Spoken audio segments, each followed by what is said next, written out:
Et on va plonger directement dans le vif du sujet. C'est le cœur métabolique. Et voilà, je commence par ça. Alors les plus de 40-50 ans, ils les connaissent. Laurel et Hardy. Et je voudrais m'attacher un peu sur leur biographie, ou plutôt leur chronobiographie. Et ici, on a Laurel qui est né en 1890, Hardy en 1892, disons, pratiquement, ils ont le même âge. Et je voudrais parler des circonstances de décès. Eh bien, Laurel a fait, à l'âge de 74 ans, un infarctus, et à 74 ans, en 1965, et il est mort 4 jours après. 4 jours, la maladie a duré 4 jours. Pour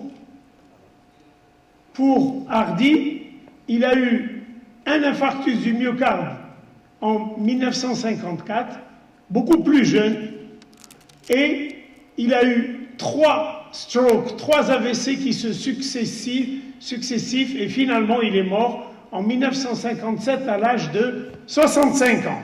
Voilà.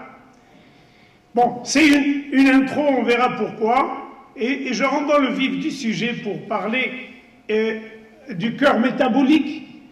Et j'ai choisi cet article vraiment très intéressant puisqu'il aborde le sujet de face et il aborde l'hypertension, l'obésité, le diabète, l'hyperlipémie et le syndrome métabolique, donc les pathologies métaboliques et le syndrome métabolique aboutissent tous, on dit bien tous, à ce qu'on va appeler le cœur métabolique. Et ce cœur métabolique évolue progressivement vers l'insuffisance cardiaque. Et on va essayer de voir un petit peu les composants de ce syndrome métabolique et comment est-ce que ces composants qu'on connaît tous, donc que ce soit de la glycémie ou de l'hypertension, obésité et anomalie lipidique, comment tous aboutissent à heart failure, donc à l'insuffisance cardiaque. Alors, on va retenir 1, 2, 3, 4, c'est l'ordre, et on commencera par le 1, c'est, on va dire, le diabète et l'hyperglycémie.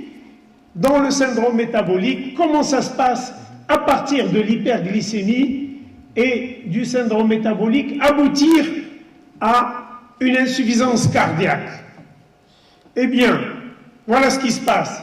On connaît bien tout ça, insulinorésistance, et la fixation du glucose diminuée, les récepteurs et les transporteurs l'activité des transporteurs est diminuée, et on parle ici à l'intérieur des cellules myocardiques. Qu'est-ce qui se passe à l'intérieur des cellules myocardiques? Eh bien, il y a une entrée des fatty acides, c'est-à-dire des acides gras libres circulants et qui vont entrer à l'intérieur du cardiomyocyte. C'est un peu comme la stéatose pour le foie, c'est à l'intérieur du cardiomyocyte, ça va activer le PPAR et finalement on aura une oxydation des acides gras libres et on a en parallèle ce qu'on appelle donc une action et des altérations qui sont d'ordre métabolique. Et elles vont aboutir à la synthèse de radicaux libres, ROS, donc Radical Oxygen Species, et finalement, côté fatty acide, donc côté acide gras, on a accumulation de beaucoup de lipides et production de radicaux libres qu'on va symboliser sous le terme de l'hypotoxicité, donc une toxicité des graisses, et qui va être en parallèle à des anomalies du métabolisme mitochondrial qui vont altérer la fonction contractile du cœur. Et à côté de tout ça, il y a des anomalies structurelles à partir de l'hyperglycémie et l'activation de la pyruvate kinase C, les AGE, et on va aboutir à la consommation de NO et à la production de radicaux libres. Finalement, pour résumer la diapositive, d'un côté la lipotoxicité avec des radicaux libres et une accumulation de lipides, et de l'autre côté une toxicité, glucotoxicité par consommation de NO et production de radicaux libres. Ces gluco et lipotoxicité, toutes les deux, vont aboutir à la dysfonction ventriculaire gauche et à l'insuffisance cardiaque. Merci pour la minute d'attention ou la 2 minutes d'attention. Ça, c'est pour expliquer comment la composante hyperglycémique peut contribuer à l'insuffisance cardiaque. Et on le sait, pourquoi parler beaucoup d'insuffisance cardiaque? Parce que la première complication cardiovasculaire chez le patient diabétique, c'est l'insuffisance cardiaque, number one. Donc, le diabétique, sur le plan cœur, s'il n'est pas emporté par un AVC ou par un infarctus, et qu'il a le temps de vieillir, fera son insuffisance cardiaque. Le 2, c'était hypertension artérielle. Comment la composante élévation de pression artérielle peut contribuer à l'insuffisance cardiaque? C'est le lien HTA, insuffisance cardiaque. Et voilà, ça demande encore 2 minutes de concentration, mais on en aura fini avec les pathos et les physiopathologies. Voici un jeune patient qui a une hypertension récente, et vous voyez l'aorte est là, elle est élastique, elle se distend et elle tamponne. Elle a un rôle de tamponner, et chaque fois qu'il y a une éjection du ventricule gauche qui est là, eh bien ça va distendre l'aorte et éjecter, et au final on aura un flux qui est laminaire, un flux laminaire. L'onde de pression, elle va lentement en systole et elle revient lentement, et elle arrive à quel moment en diastole? Juste pour aider les valves à se fermer. Vraiment, la mécanique est bien rodée. L'onde de pression qui est partie en systole revient comme une vague qui va pousser les valves à se fermer. Maintenant, si on prend un syndrome métabolique avec une hypertension, vous voyez, les parois de l'aorte sont très rigides, c'est pour ça qu'on dit, même en cardiologie, c'est comme ça que j'avais commencé une fois la physiopathologie de l'insuffisance cardiaque à mes confrères cardio en disant l'insuffisance cardiaque commence par l'aorte. Le début de la maladie, c'est l'aorte. Et je vous dis comment ça se fait, c'est que il y a une paroi qui est épaissie à cause de la pathologie métabolique, et finalement, en systole, l'éjection se fait, mais la paroi étant épaisse, elle n'a qu'un rôle de transmettre, comme un tuyau, simple tuyau. Elle ne va pas tamponner ce sang qui arrive, et on aura un flux qui n'est pas laminaire, et on aura donc un flux turbulent qui viendra juste par à-coup.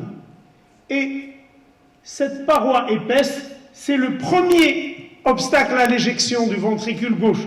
Pour ceux qui ont des notions de ventricule gauche et de résistance, quand la paroi de l'aorte est épaisse, le sang est bloqué un petit peu, et donc il y a un obstacle à l'éjection du ventricule gauche. Et l'onde de pression qui normalement va lentement, là, à cause de la paroi malade, elle va très vite, et elle revient quand? Elle ne revient pas en diastole, elle revient en systole.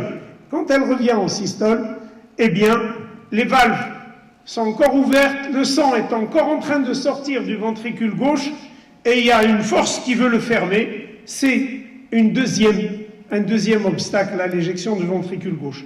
Ces deux obstacles à l'éjection du ventricule gauche vont faire que le cœur, le ventricule gauche, va s'hypertrophier. Et il va y avoir progressivement hypertrophie, ischémie, insuffisance cardiaque qui s'installe à cause de ces deux obstacles. L'un étant l'épaississement de la paroi, l'autre étant l'onde de réflexion au niveau artériel. Voilà, ça explique comment on part d'une HTA, on se retrouve avec une insuffisance cardiaque.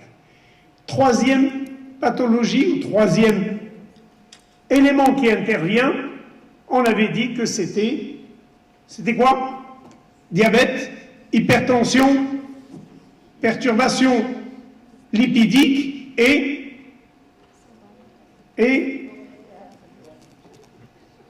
on est en train de dormir. Ok.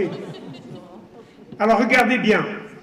Ici, il y a des modifications au niveau de la paroi du cœur, et on l'a vu tout à l'heure, il y a des adipocytes et une inflammation qui viennent au niveau de toutes les parois du cœur, qui vont progressivement entraîner une stéatose cardiaque et des altérations de la relaxation du ventricule gauche et une activation du système rénine, inflammation.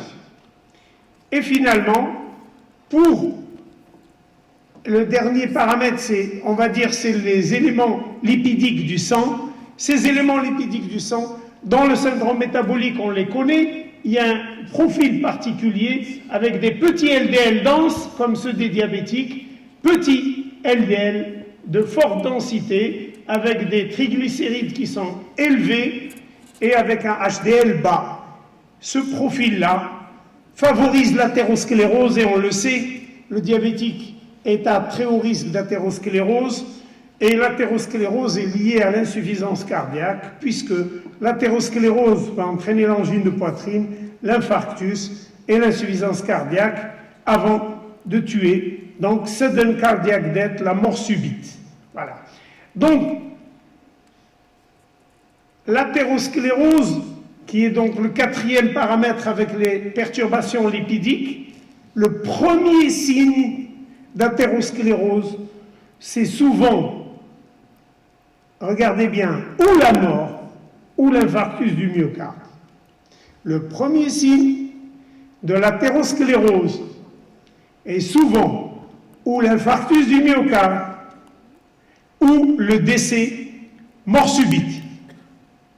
Ça, c'est au moins autour de 50% des patients qui ont une athérosclérose le sauront, ou le sauront jamais. Le sauront au moment d'un infarctus, ou ne le sauront jamais. C'est pour ça que je voudrais passer aux aspects purement cliniques et pratiques, puisque c'est ce qui va nous intéresser pour tous les jours.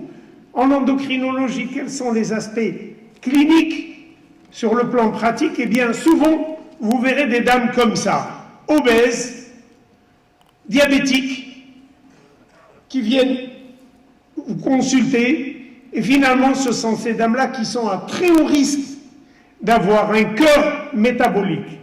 Alors, comment ça se fait qu'on arrive à là? Eh bien, je voudrais commencer par cette étude qui avait démontré que 1% d'augmentation de l'hémoglobine glyquée augmente le risque d'AVC de 1% chez l'homme, et elle augmente le risque d'AVC de 5% chez la femme. Et ces dernières années, il a été mis en évidence que l'apparition du diabète chez l'homme et chez la femme, c'est pas pareil. Au niveau de la masse grasse, du fat, du gras, chez l'homme, c'est essentiellement viscéral, c'est-à-dire au niveau des muscles et du foie. Il fait son insulinorésistance et son diabète. Par contre, la femme, c'est surtout le tissu sous-cutané qui prend en premier l'excès de graisse. Et il y a d'abord augmentation de l'IMC, et c'est une fois que l'IMC a beaucoup augmenté que le viscéral commence, et quand le viscéral commence, il y a insulinorésistance et diabète. Le message est le suivant: chez la femme, quand le diabète apparaît, très souvent, l'IMC est très important, et qu'il y a souvent associé des perturbations lipidiques, hypertension, fibrillation auriculaire, insuffisance cardiaque, qui accompagnent l'apparition du diabète, c'est-à-dire que la dame, elle a un haut risque cardiovasculaire, contrairement à l'homme, où il y a d'abord et surtout le dépôt viscéral. Et ceci est une étude qui nous montre bien, qui vient appuyer ça en disant que c'est l'âge d'apparition du diabète, et vous voyez que surtout pour les âges relativement jeunes, l'IMC en haut chez les femmes est beaucoup plus élevé que l'IMC chez l'homme pour la date d'apparition du diabète. Pour les personnes donc féminins en haut, masculins en haut, les IMC chez la femme est beaucoup plus élevé. Je pense que si on retient tout simplement, en passant de la physiopathe jusqu'au plus simple, une femme qui se présente dans un tableau d'obésité, il faut la voir un petit peu comme ça. C'est qu'il y a dépôt de graisse sous-cutanée, hypertension, et tous les facteurs de risque vont avec. Je vous dis tout à l'heure, la femme diabétique vient comme un paquet de facteurs de risque cardiovasculaire. Et la conclusion, c'est que une fois qu'il y a le diabète, la partie est presque déjà perdue. C'est qu'il faut agir bien en amont, avant même l'apparition du diabète, dès que l'obésité est là. Sinon, ce sont ces personnes-là, celle-là, s'il vous plaît, pour moi c'est la diapo la plus importante. Ces personnes-là, ce sont elles qui font le cœur métabolique. C'est ça. Sur le plan, on dirait consultation, endocrinologie, le cœur métabolique, c'est ça. Maintenant, je voudrais montrer le côté cardio, c'est-à-dire ce que nous, on reçoit en consultation et qui vont faire un cœur métabolique. C'est qui? Ben, vous voyez, c'est toujours obèse, diabète, femme, très souvent, beaucoup plus que les hommes. Et en cardiologie, elles viennent parce qu'elles ont une dyspnée. Et je crois que c'est un message même pour tous les endocrinos, c'est pas spécifique aux cardiologues. Quand il y a une dyspnée importante, exagérée, plus que ne le voudrait l'obésité, parce que souvent elles sont donc obèses, quand il y a une dyspnée, il faut penser à une entité qui n'existait pas il y a encore 10 ans ou 15 ans en cardiologie, et cette entité s'appelle,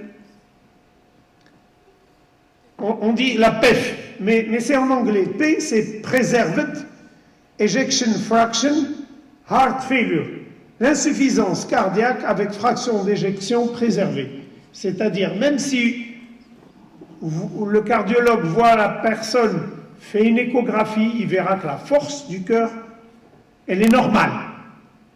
Et malgré tout, c'est une insuffisance cardiaque. Il y a encore 15 ans, cette entité n'existait pas, mais maintenant en cardiologie, on la recherche.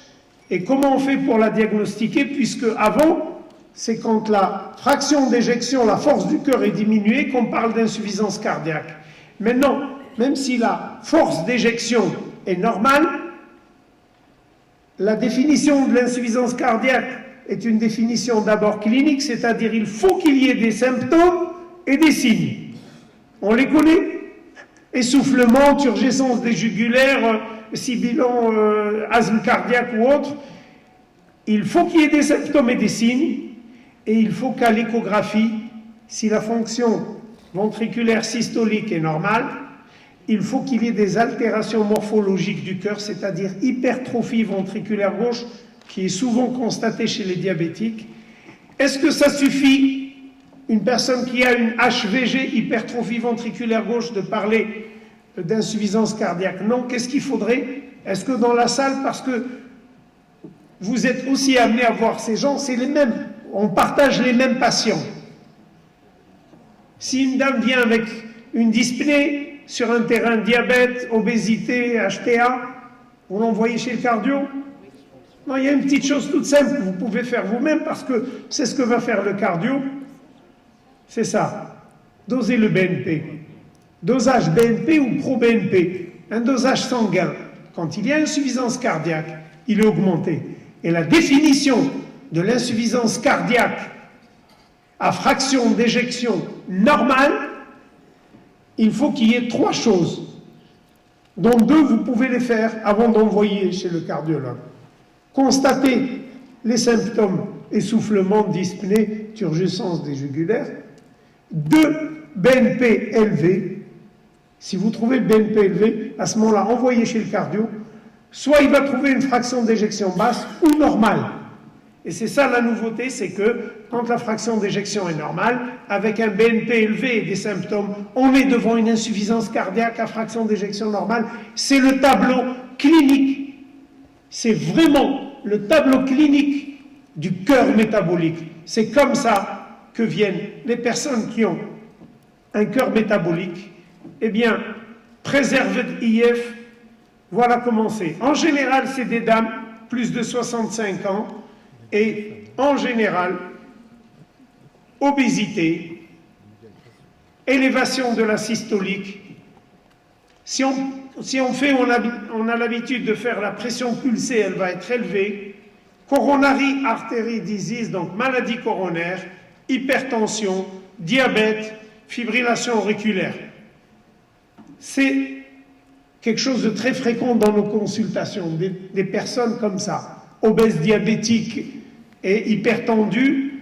Eh bien, il ne faut pas passer à côté du diagnostic d'insuffisance cardiaque parce que c'est le cœur métabolique, c'est le sujet de ma présentation aujourd'hui. Et si vous passez à côté, j'aurai failli à ma mission.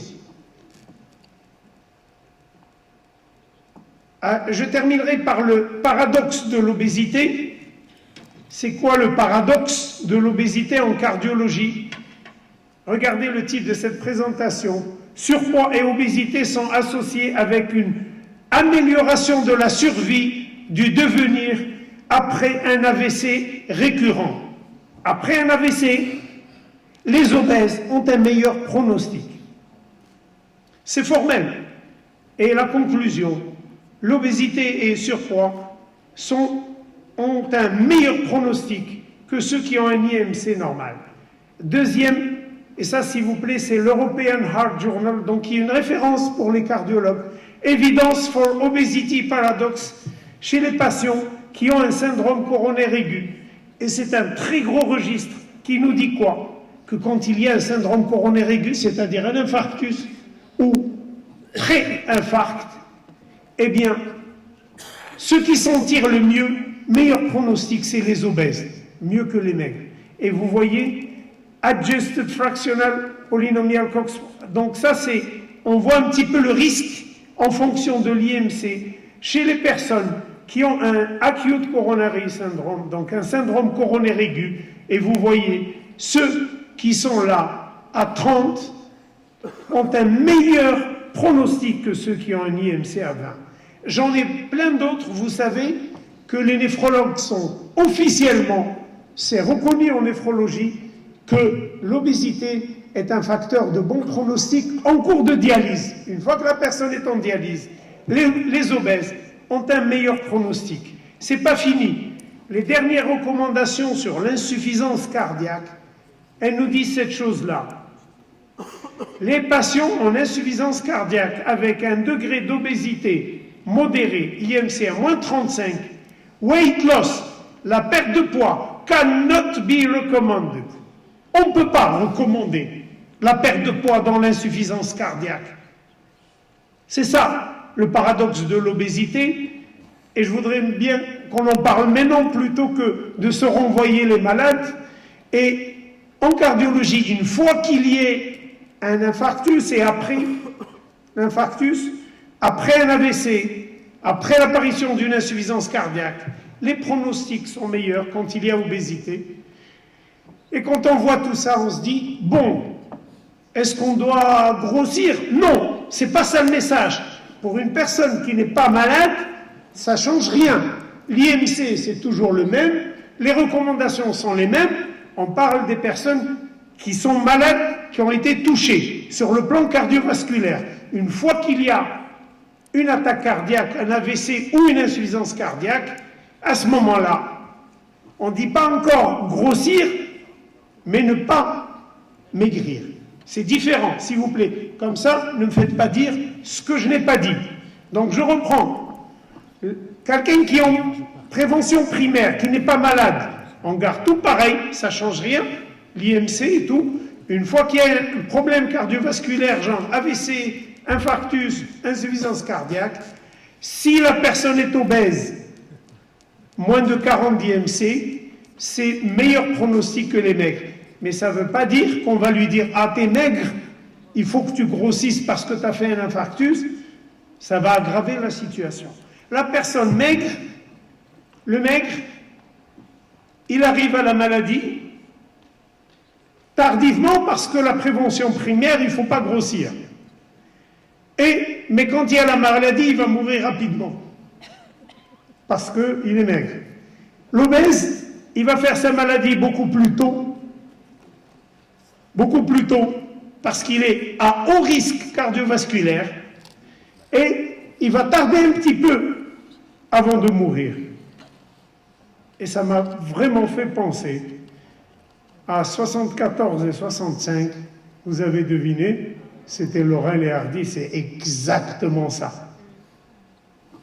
Le maigre, il a vécu 74 ans, paf, il est mort 4 jours après.